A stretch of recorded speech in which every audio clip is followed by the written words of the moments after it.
Permettez-moi de vous raconter l'histoire de ce jeune garçon. C'est un jeune garçon qui vient du Mali. Il arrive en France à l'âge de 17 ans. À son arrivée en France, il va remarquer une réelle différence entre la France et le Mali. Pour les études, on va le mettre en classe de seconde.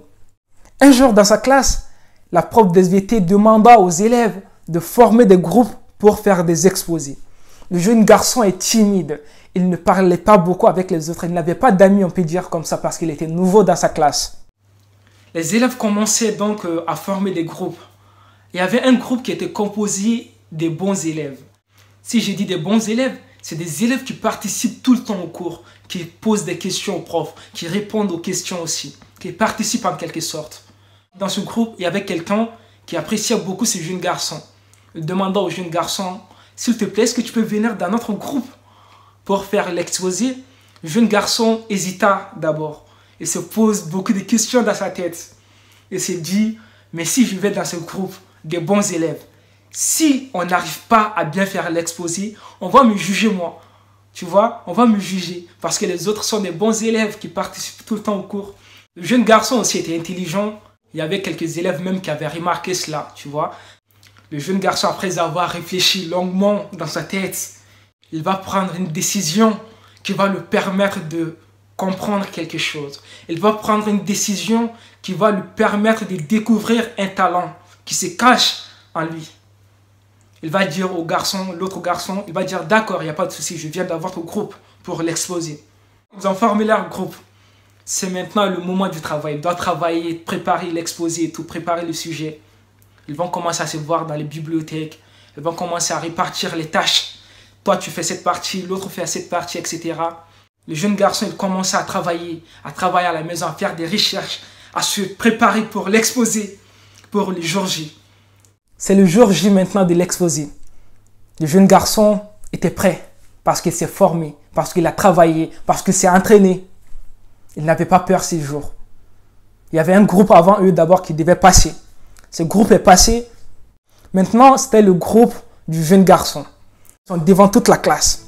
Il y avait la prof, tous les élèves les regardaient, etc. Le jeune garçon n'avait pas peur. Il était bien habillé en chemise. Il y avait d'abord son autre camarade qui devait passer en premier, qui devait expliquer sa partie, qui a fait l'introduction et tout. Maintenant, c'est au tour du jeune garçon de faire le développement. Le jeune garçon, il prend la parole. Tout le monde était choqué par son éloquence, parce qu'il s'est préparé.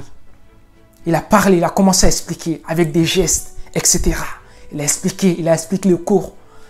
Il a expliqué, tout le monde était choqué. Ils ont commencé à le regarder comme ça.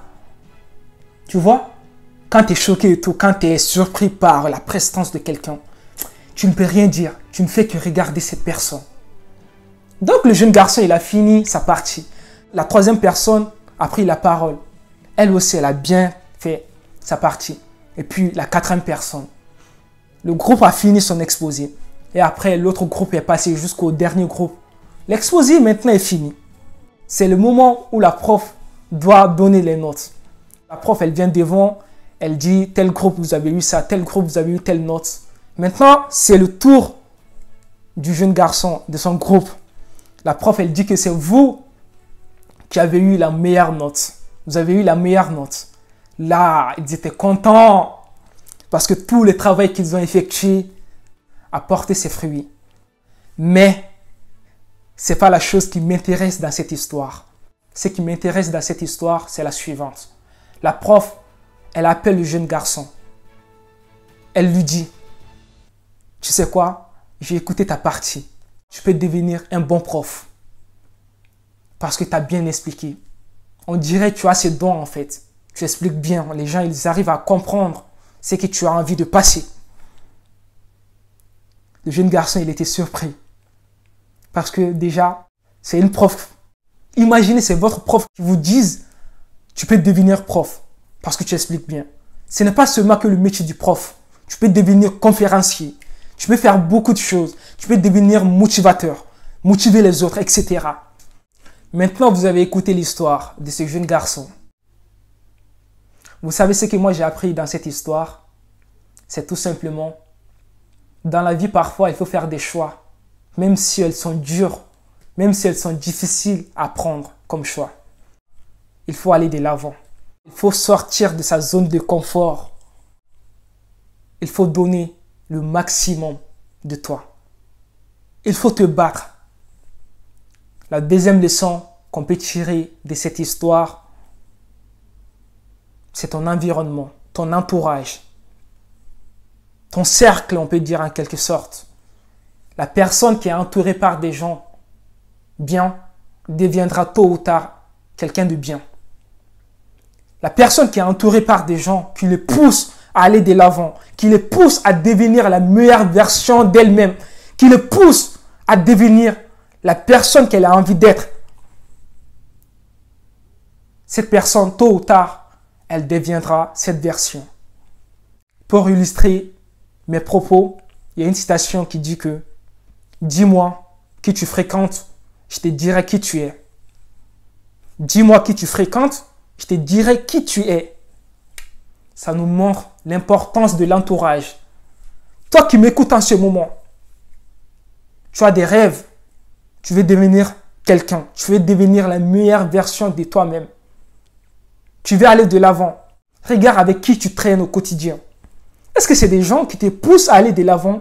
Est-ce que c'est des gens qui te disent « Vas-y, travaille, vas-y, on va à la bibliothèque, vas-y, on fait des projets, vas-y, on lance des projets, etc., des business, etc. » qui te poussent à devenir chaque jour meilleur?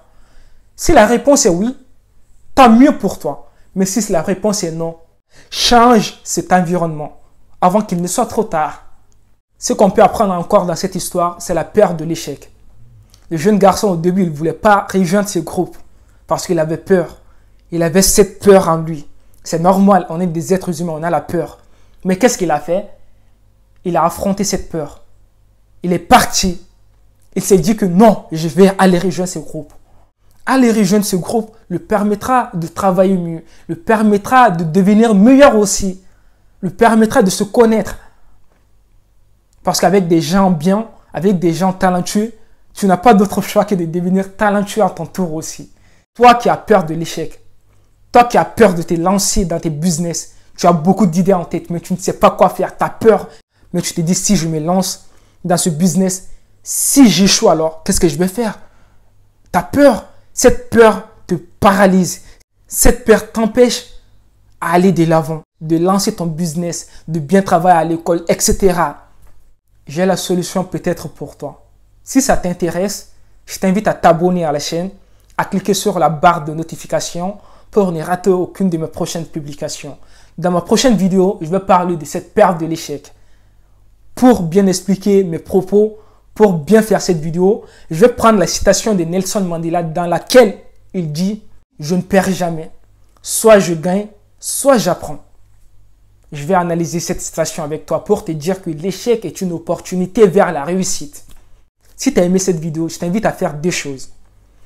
À t'abonner et à partager la vidéo à un maximum de personnes. Cette vidéo pourra aider d'autres jeunes, pourra aider d'autres personnes. N'oublie pas de liker la vidéo, de commenter, de me dire dans les commentaires qu'est-ce qui t'empêche toi en ce moment de te lancer. C'est la peur de l'échec? J'ai besoin de toi dans les commentaires, s'il te plaît. Partage la vidéo et on se dit à une prochaine vidéo. D'ici là, portez-vous bien et la paix sur vous.